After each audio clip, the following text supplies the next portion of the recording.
Alex Haq. Yes. And you spell it H-A-Q. All right. Yes. And it's not Hague. Hague is H-A-Q-U-E. So, Alex, welcome to the show, and thank you for being here. Thank you. Thank you for having me. So, Alex, lots of times people run for office for a lot of different reasons, right? But what's your reason for doing this? Well, I think the biggest reason for my candidacy is I want to serve the people of Coral Gables. I know that kind of sounds a little, typical of a politician, but I really want to speak truth to power. I want to put my best foot forward, and I want to do right by my home. I want to do right by Coral Gables, and I don't think that that's happening right now. When did you realize that you had that in you, whether that was to run for public office or in other events in your life? I had always kind of been interested in running for politics, but I wasn't sure where to start. And a bunch of my friends were always saying oh, try city commission, try, school board, county commission even, or state house or this and that. And I decided, I was gonna, I put my foot down and I was like, I'm gonna run for city commission.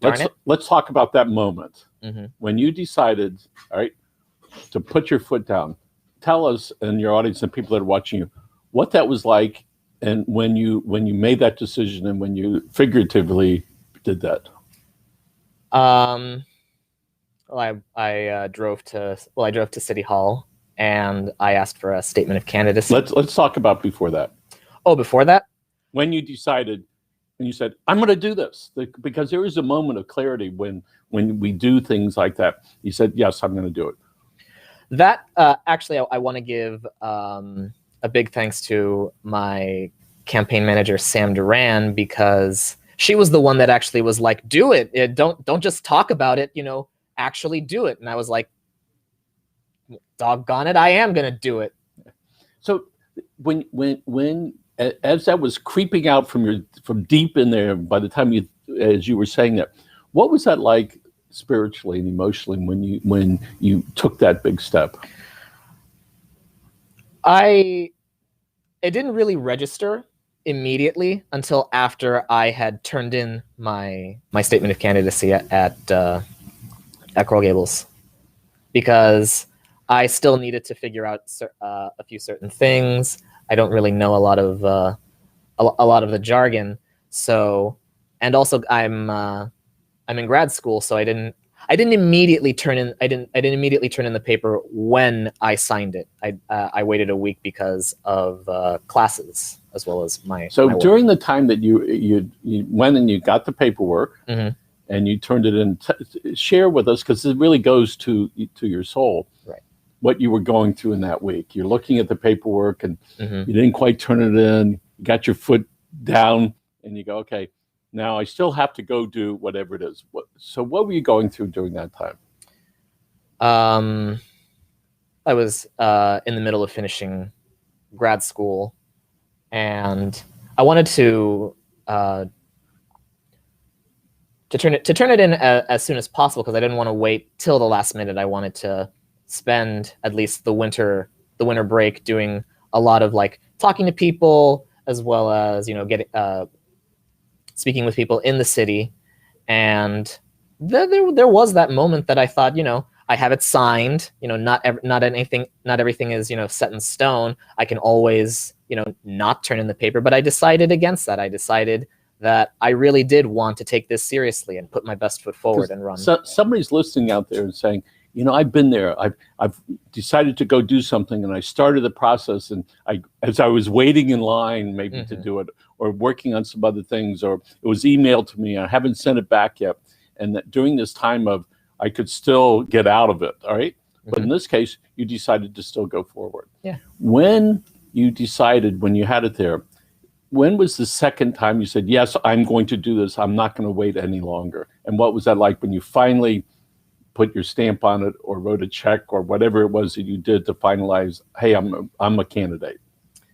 I think once I had filled it out, and once I had the time over the weekend, I decided this is it. This is when it's happening. And I marched into City Hall, handed them the paper. And it was really inspiring to get back that copy and to see my name on the candidate list. Pretty exciting. Yeah. So now that you're in this somewhat, if you factor in the period of 50 years and the candidates that have run for Coral Gables City Commission, there really aren't that many. A couple hundred, I think. maybe. Yeah. 300, 500, some relatively small number. Right? Yeah. So you're one of those people that said, "I'm going to go do this." Yeah. So and the smile on your face. All right. Look at him. He's smiling. He made that big step. So congratulations to you. Thank you. And really, at the core of this, when you said you wanted to serve, all right, Mhm. tell us why you feel that need to serve. Because I really am big on speaking truth to power. I really believe that government should help the people, and I think that Coral Gables, who is currently serving in the Coral Gables City Commission, I think has sort of become detached in helping people, and that they're only catering to, the super wealthy. Unfortunately, I'm not. I mean, like, I get sort of made fun of by my friends. It's like, oh, you live in Coral Gables, you must be wealthy. I'm not super wealthy. I don't want to like toot my own horn, but I'm comfortable. Let's put it that way. But I don't have a name in Coral Gables. I'm not the mayor's brother. I'm not, like a relative of the former Dade County mayor. I don't own any like major property in Coral Gables. I'm Alex Haq. So let's look at that. Okay. So you're in graduate school now? Yes, I am. And where are you studying? I'm studying at Florida International University. And what are you studying? I'm studying history. I'm a student of history. And is that a 2-year program? Yes, it is. Well, I'm taking a little bit longer than normal. Hey, but that's normal. Listen, That's some completely people normal. on the 10-year program, great. And during the recession 2008, I know some young folks that said, okay, I'm going to go back to graduate school. What a great time to be unemployed. Go back to graduate school and do that. So congratulations to you. And when do you think you'll be finished with that? I think at the rate that I'm going, I should be done by next year. Okay. Mm-hmm. So I'm not going to ask you what, as far as your history knowledge about the city of Coral Gables, but if you don't know, you should know. All right. Yes. Because out of all the areas, all the cities, George Merrick's name comes up so frequently. It's all the time. All right. Yes. I don't hear people saying that about South Miami or Cutler Bay or Kendall. Coral Gables, in and itself, people that live there are proud to live there. They want to live there. All right. And when you have an address in the Gables, all right, people feel good about that because it's, if you will, it is a club within Dade County, and there's no problem with that. And just like in Pinecrest, when Pinecrest was first created, I live in Pinecrest, all right, and that's just the way that is. So you did mention some of the other folks, not by name, but that have families that have been in power for a long time, right? That's historically a pathway that people go, no different if your parents were a doctor. We had an MBA fellow who was here the other day. His mother was a doctor, his father was a doctor, his four siblings were doctors, and he's in the medical arena. So that's not a bad thing. It just is a thing. It's just a thing. I mean, like, a friend of mine said, well, I mean, sure, yeah, it's a democracy. You can still run, but it's that added help that they get from that name that certainly, it does help them out a lot. And just like there's a famous coach down here, Don Shula, his son went into coaching, right? And in his own right, he developed something that's good. I don't follow it very much, but that was just an example. Right. It was there that people like names and they tend to go along with that. So you certainly have some challenges that are set out in front of you. I admire you for doing that for people that run for office. You're young enough to be able to get beat up, all right, because that's about to happen to you, all right? Yes. All right? And it's just the way that it is. When you come out on the other end of this, whether you win, lose, or draw, all right, you will be a better person. Absolutely. You will have the admiration of hundreds of people, perhaps thousands, that you look pretty young. I want to ask you how old you are, all right? But at a young age and doing that, and with your experience to take that chance. But let's talk about some of the things you have done since undergraduate. Where did you go to undergraduate? I went to the University of Miami for my undergraduate. Okay. And what did you study there? I graduated with a Bachelor of Arts in History and Theater Arts. Okay. So other than getting elected, what are some of the other things that you would like to accomplish in the next 10 years? I wanted to actually go into teaching. I thought about, going the full PhD and teaching at a university. Okay. I did, like I said, I always did kind of imagine running for some kind of political position, and this to me is sort of a learning experience. One day you're going to have on your resume Mm-hmm. that you're a former candidate or commissioner at Coral Gables. That will add a lot to your confidence, and when people look at you, they're going to be able to look inside. Mm-hmm. All right. So let's talk about your perhaps your doctoral studies. When would you decide to do that if you were going to go get your PhD? I'd like to ideally do it as soon as possible. My father has a PhD in accounting from Florida International University, Mm-hmm. and it did take a while, and it was frustrating for him, to say the least, because it was always trying to set up a schedule with his supervisor, and I wanted to at least not wait as long and try to be, and I'm big on being proactive, and that's really how I would go into the PhD program, is try to be as proactive as possible. Good. So if that's what you want, that would be great. And all those things get you to a whole nother level of conversation with people. All right. Mm-hmm. It just happens like that. Now, do you work? Yes, I do. Tell us about that. I am, well, for simplicity's sake, I'm a teaching assistant at Miami-Dade Community College at the Kendall campus. Mm-hmm. But my full title is auxiliary aid specialist, because the person I work for has a disability. Okay. So what is it? Are there particular subjects that you teach? I teach English. Okay. So could we call you English professor? I know that's an academic title, but is that term used? I don't really use professor with my students. They just call me Hack. That's how I've always been referred to. Yeah. We had on our show last week, Anthony, how do you pronounce his last name? Venezuela. He was the president of the student council at Miami-Dade South Campus. He's going to really? Yes, he's going to be coming back soon, and he's going to be right in here very soon. Anthony, come back soon. All right, as soon as the holidays are over, which is going to be in a few days. All right. So, well, good for you. And you live in the Gables. And how long you been sharing teaching at Miami-Dade? More or less. It's going to be 2 years. Okay. So, and you grew up here in the area? Yes, I've been a Coral Gables resident my entire life. Okay. And where'd you go to high school? I went to Immaculata LaSalle High School. And where is that? Is that the one That's the one by Mercy Hospital, okay, and the Our Lady of Charity, the shrine by the bay. All right. So you teach part-time? Yes. Okay. You're finishing up your master's, maybe in a year or so. Yes. You're running for Coral Gables City Commission. Mm-hmm. That's a full plate. Yeah, it's a lot of plates in the air. Yes. Well, good for you. Do it while you can.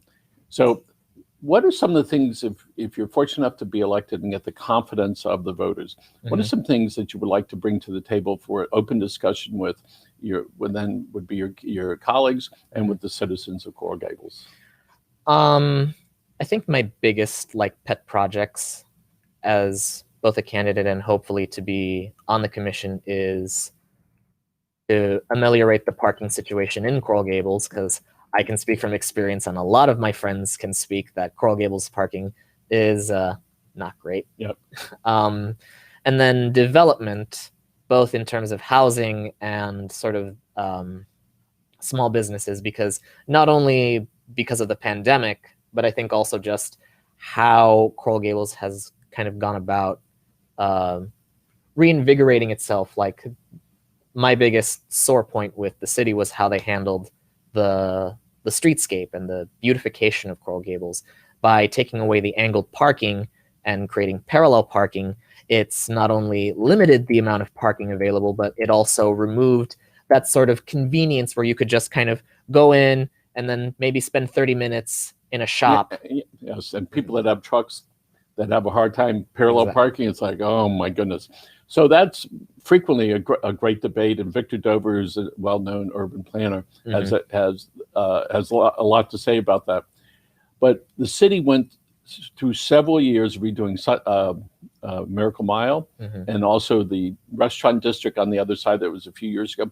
But a lot of time, a lot of the merchants suffered financially terribly while the streets were torn up. And now, of course, we have this pandemic that is killing retail, and of course, online shopping has had its toll. The restaurants are in serious trouble. Hopefully, many of them will be able to come back.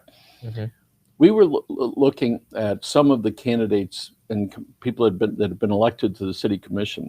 You have some that have been anti-growth, and then you have some that have been smart growth. You might be advised to take a look and see which positions of those people and who got in. All right. So and on both sides. So you're going to need a position. Because you're gonna bring up parking, and you're gonna bring up the merchants that are there, and Coral Gables has more with big construction and parking than most of the other areas, in town. Even though zoning is an issue for each of the cities. Right. So if somebody says to you, "Well, are you anti-growth?" All right, because we have too many buildings. If somebody was going to say we have too many offices and too many stores and too many, and I'll vote for you if, right? And your position, if somebody asks you directly, what do you think about all the construction that has already taken place? In terms of the construction, I think naturally it's frustrating. It's headache-inducing.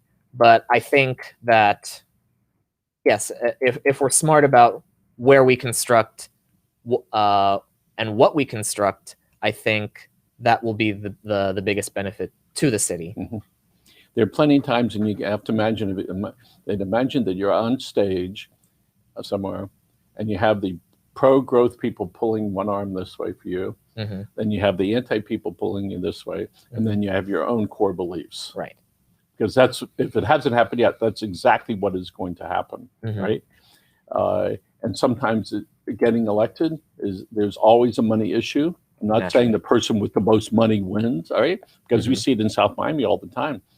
People sometimes get elected with almost no money, and money in itself is not the answer.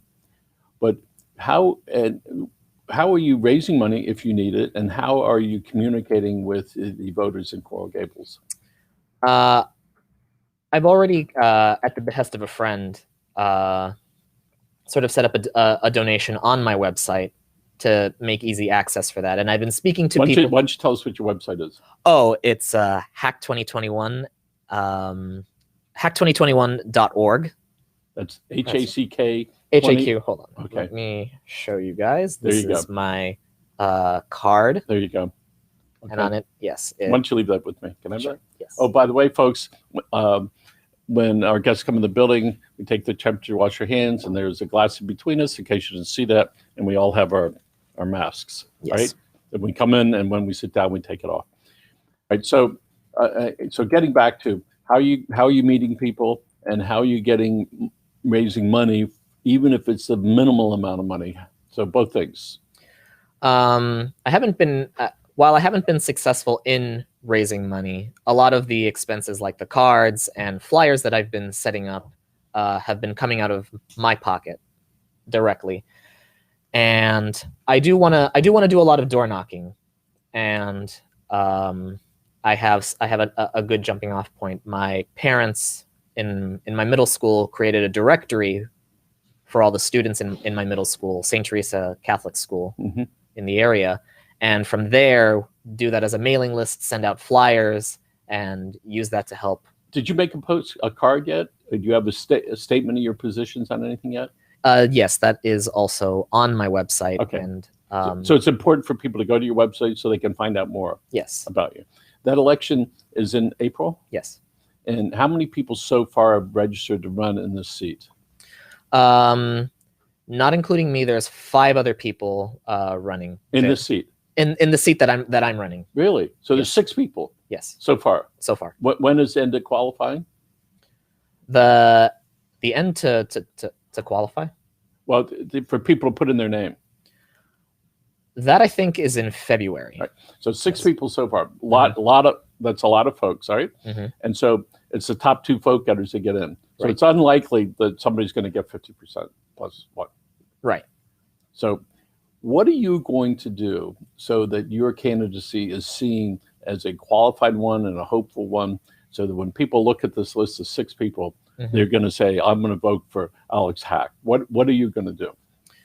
I really want to engage with the people of Coral Gables. That's why I'm doing the door knocking, so that they can directly see who will likely be their next commissioner. I want them to see my face. I want them to know who exactly I am as a person. So how are you going to do that?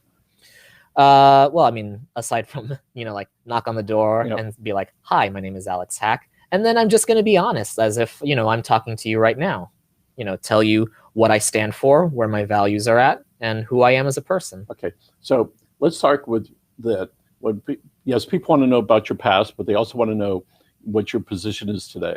So Mm-hmm. if somebody says, Alex, tell us what you stand for the city of Coral Gables. Why don't you tell our people? Look right in that camera. Well, where I stand with Coral Gables is I want to properly exemplify. Look in the camera Okay. right there. I want to properly exemplify the city of Coral Gables. I don't have any name to I don't have a name to myself. I am your average citizen. I care about my city, and I am running because I believe that our city is at a crossroads, and I want it to be the best version possible. And I want to sort of maintain the identity that Georgia Merrick has created for Coral Gables with the growth and innovation of the 21st century. I'll give a little spoiler for the viewers. It's important to look to the future while learning from the lessons of the past, which will enable us to maintain our identity. Wow. By the way, somebody you probably know, Ibis Valdez. She says, "Go Alex Haq." Oh yes. And Victor Otero, and also Phil Lyons says hello. Freddie Delgado, Eric Reedon, Alberto Rodriguez, and Levy Meyer say hi. So your message that you just did, Mm-hmm. all right? It's got to be really clear for the Yes. people there. You're the only one that can do that. You're not going to have a campaign manager you're going to pay a lot of money to. You're the one that's going to do it. So I hope that you put together a marketing campaign where you can be in front of the people. Mm-hmm. And I think as these next few weeks, as more and more people are getting vaccines, Mm-hmm. people will get a little more comfortable. But imagine you're walking down the street, you're going to be wearing masks, you're going to go up to the doors and knock on doors. Yes. And then what do? You back up about 20 feet? Well, I mean, like, I'm not going to I will respect the 6 feet apart, but I still want to give off the impression, I'm, warm and approachable, even in these times that require us to be very distant. Yeah, and let's talk about that because even though we are physically closer, there's this glass in between here that there is for I think most people, most animals, even trees, our nature want to be close, right? And if you look at forests, it's like that. It's not just this one palm tree out in the middle of this vacant land. So let's talk about what the COVID experience has done for you as a person. I think I can speak for a lot of people that the COVID pandemic has certainly rattled a lot of us. I've had a lot of invites from friends. It's like, oh, let's go out and, out in the open. And a part of me is still a little uncomfortable, even being in like a big open space to be out. I mean, just like even just going to the store to get something is kind of a little harrowing because you walk in and there's people that are walking around and sure they have masks, but it's still kind of daunting. Yes. And I think most people are in that range. All right. forget what we see on TV. Our experience when you walk in and you can see that, and certainly we hope by spring, late spring, that it'll start to be a little bit different. Right. Now, one of the things that people are doing a lot of course, is Zoom. Mm-hmm. Went from 10 million to 1 billion people, I think, in a relatively short period of time, and lots of other ways to do that. And Zoom has been used. Excuse me. Zoom is being used to communicate with a lot of people. Mm-hmm. Are you going to be trying to set up Zoom meetings? Meet Alex Haq type of approach? I didn't think of it that I didn't think of using Zoom to reach two voters. I was actually going a bit more old school by doing the door knocking, but certainly that is something now I am definitely going to try and incorporate. But again, I just think that like there's that level of intimacy that you see the candidate at your doorstep and he's taken time out of his day to say hello. I care about you to that person, and I think that really is going to have a big impact. It might not affect them in the moment, but it's certainly going to be something that they're going to think about. Yes, absolutely. Door knocking and one-on-one has always been good. Kissing babies, if you will. Not now, all right? But in the old days, that's the picture of the presidential candidate holding, a baby and kissing him. So, and we do want that closeness. I'm not suggesting that you exclude one or the other, but all those things to be able to communicate in a mass way are needed. How many people are going to vote, you think? Well, in the last election, the turnout was about 25%. And I mean, like, it's wishful thinking to think that like everybody in Coral Gables is gonna vote, but I want to try and reach as many people as possible. And win or lose, I want to be able to say confidently that I put my best foot forward and that I took this seriously, that I care about my city enough that I did this. And okay, let's talk about the city. We got 2 minutes left here. The city of South Miami changed its election date from February to November. So when people go to the polls in November, it draws more people to the polls, all right? Coral Gables has an election, and when that is in April? April 13th, the first round. If the city of Coral Gables decided to move that election to November, more people would come out, more people would be represented, all right? Likely, yes. Yes, it's just the way that it works. And so the city commission over there, I'm sure they've looked at it, all right? And in South Miami, it passed, all right? And if South Miami can pass that, if we were really looking for democracy and giving people a reason to go to the polls other than this race, all right, that more people will show up and it'll be better for democracy. So I hope the city commission, if you get on, look at changing that, all right? Absolutely. So that lots of people will do that. All right, we got 45 seconds left. I'd like you to look into the camera over there, and I would like you to think back and to people that have made a difference in your life, right? So tell us about that. You got 45 seconds. Talk about the people that have made a difference in my life? Yes. I want to give a special shout out to my family, my mom and dad, who are helping me partially with this campaign. You got that, mom and dad? And again, just big props to my campaign manager, Sam Duran. She really is the driving force that was like, you have the paper, you have the drive, do it, Alex. And I really wouldn't be here. I wouldn't be talking to you if it wasn't for her. Okay, thank you for that. Samantha, thanks so much for doing that, all right? Folks, if you want to find out more about Alex Haq, who is running for City of Coral Gables City Commission, you can go to his website, and your address on the website again is, what is it? hack2021.org. That's tremendous. I want to thank Tommy for producing our show. Again, thank you for joining us. This is live with Miami's Community News. Have a great day, and thank you very much for being here, Alex. Thank you.